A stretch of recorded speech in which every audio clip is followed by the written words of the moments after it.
Welcome to Blue Talks.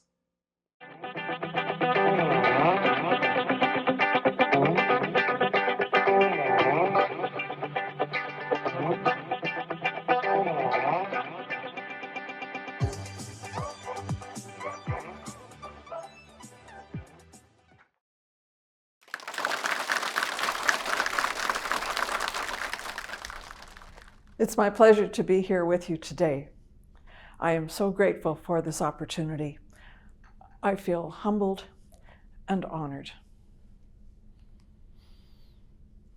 Today I'd like to take you on a journey that begins with a race and shows us how challengers shape us to be the leaders we're destined to become. I'll be guiding you through 4 significant principles, 4 truths from lessons I learned from the Tortoise, a book that I wrote, and the ending may come as a surprise to you. Let's begin at the beginning. What if the person who frustrates you the most is the one who is helping you grow the fastest? Let that sink in.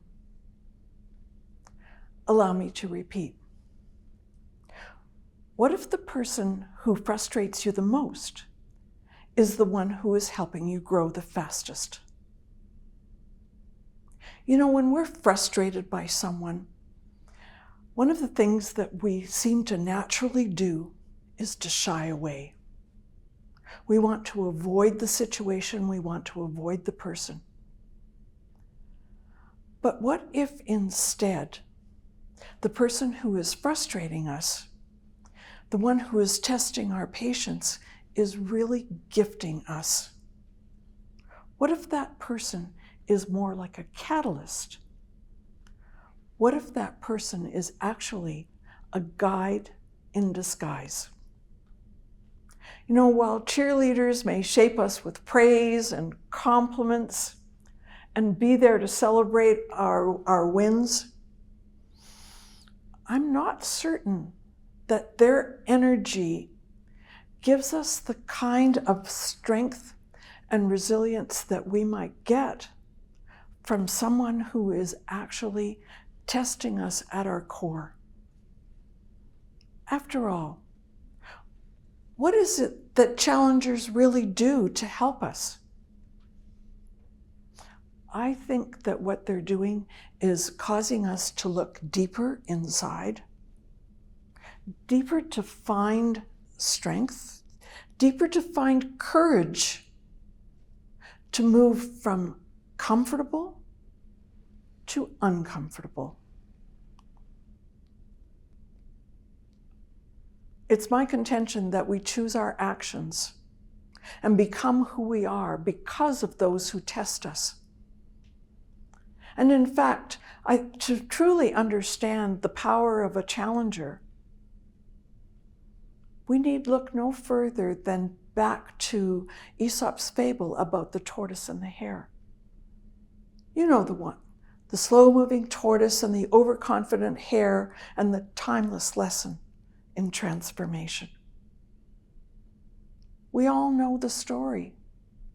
Lightning fast hare with cool swagger, juxtaposed against that slow, steady, unassuming tortoise, often overlooked, figuratively and literally. The hare forced the tortoise to decide. There were 2 choices. He could remain silent, stay in place, not move. Or he could show up anyway, even if the chances were extremely, extremely strong that he could not possibly win. You see, the hare became the catalyst. No catalyst, no race. No catalyst, no reason to stretch. No catalyst, no stage to showcase his attributes. Attributes like persistence, discipline, commitment. You see, bullies, and I think that Hare was a bully, ridicule. They want to build themselves up at the expense of others. It didn't work that way with Tortoise, because I think what happened was that Hare empowered the Tortoise. And the reason I think that is because the Tortoise rose to the occasion. He showed up. No fanfare, no bragging, no argument. He was there to do just one thing, and that was to race. Now, we could probably give Hare a medal for his ability to be able to push buttons, because isn't that what challengers do? They push our boundaries. You've heard the expression, fish or cut bait. Are you going to fish or are you going to cut bait? I think that if we would have put ourselves in the position of being the tortoise, and we would have said, no, we're staying put, we would have ended up with that little voice showing up in the back of our minds, constantly saying things like, I wonder what would have happened if you did.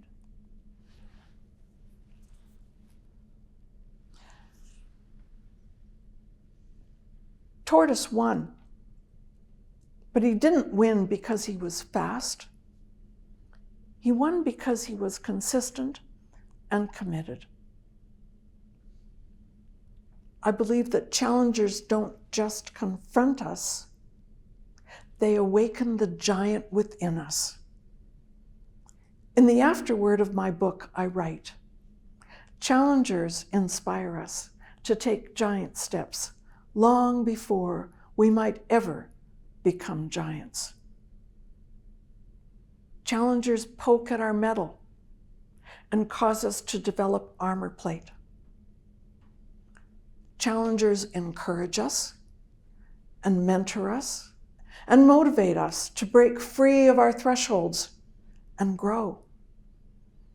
Challengers invite us to explore possibilities and hold us accountable in the manifesting of our dreams.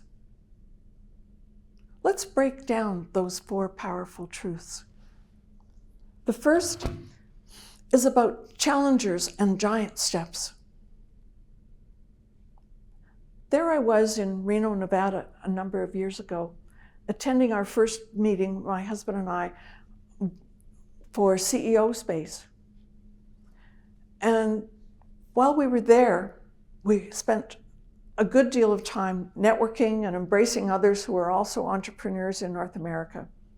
The day before we were about to leave, I met a woman and her business partner who were about to launch an online enterprise in support of women in business. It didn't take long in our conversation for me to be invited to be a show host in their online enterprise. My first thought was giant steps. I wasn't sure that I would be able to fulfill what I was being asked to do. I mean, giant steps, those are bold moves. They're taking you in a space where you've never been before, and it's big. To the tortoise, the race was a giant step. Have you ever been invited to take a giant step? By the way, I ended up accepting the invitation to do the show host programming, and I ended up recording shows for my show, The Tenacious Marketer, for the next 2 consecutive years, week after week after week. I am so grateful for the opportunity that I was given to participate in the project. The second truth I spoke about was that challengers poke at our mettle. Think of our mettle as being like inner strength. we get teased, we get criticized, we get bullied. But how do we neutralize the pain of the taunts? I can tell you from personal experience of having been bullied many years in school that we have to learn to focus on our own truth. Look for the truth inside of you. Turn that criticism into positive energy.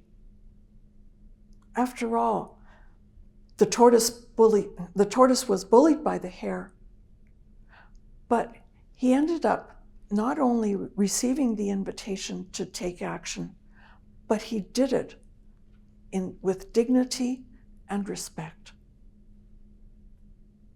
The third truth is that challengers encourage us to step over our thresholds, to move from a comfort zone.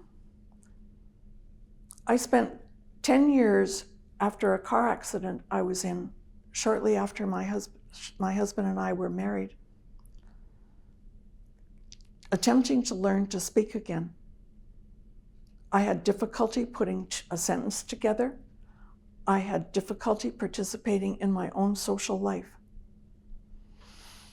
I owe a huge debt of gratitude to my husband for the support that he gave me and the depths that he took to help me to get to this point. One day, after cautiously taking a step outside the protection of my four walls, I met a woman who was a publisher of a magazine. She was publishing articles for women in business. And she said, "Donna, I'd like you to write an article for just 1,000 words, that's all." I did another one of those giant steps. I hadn't written anything particularly in that 10 years. But my husband said, "Give it a try."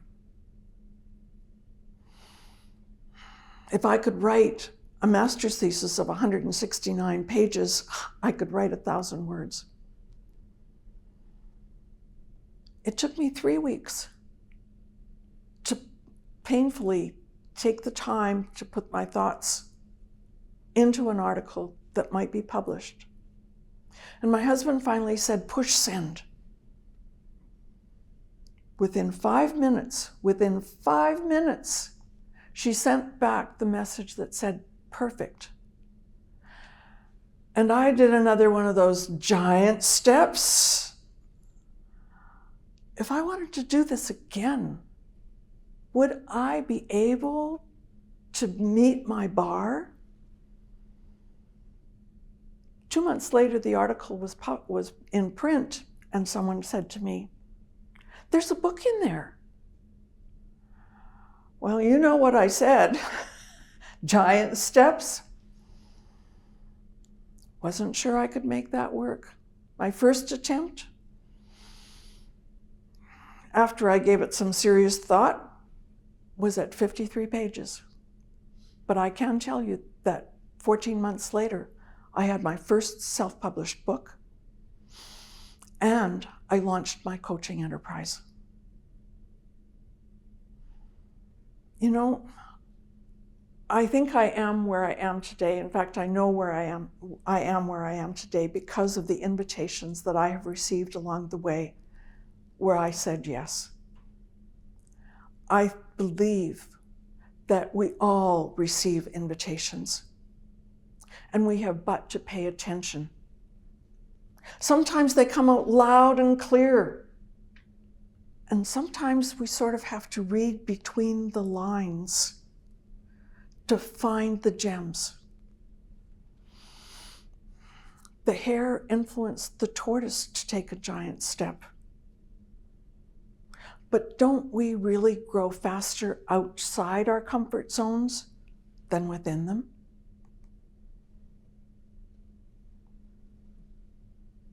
The fourth truth is that challengers invite us to explore possibilities and hold us accountable in the manifesting of our dreams. Would you need to stretch in order to achieve your dream? Would it help if you had a challenger to help you get there? You know, sometimes challengers see more in you than you see in yourself. It's one thing to dream. It's quite another thing to dream your dream and live it out loud. The tortoise didn't become a hero because he avoided challenge. He became a hero because he accepted it. The next time someone challenges you, try to stop yourself from reacting. Think. Take a moment. Consider your options. And in that space of time, it just may be possible that your inner giant will show up to allow you to take the first step. Robert Browning is quoted as having said, "A man's reach should exceed his grasp, or what's a heaven for?" Imagine Tortoise when he first started. He was small, quiet, meek, underestimated, unassuming. And as the story grew, he became coated in armor, bold enough to take on a commitment with vigor. Never run from your challenger. Rise. That's how giants are born. Challengers aren't putting up roadblocks. They're delivering invitations. And today I have a special invitation for you. I invite you to accept my challenge to become the giant you were meant to be. Thank you.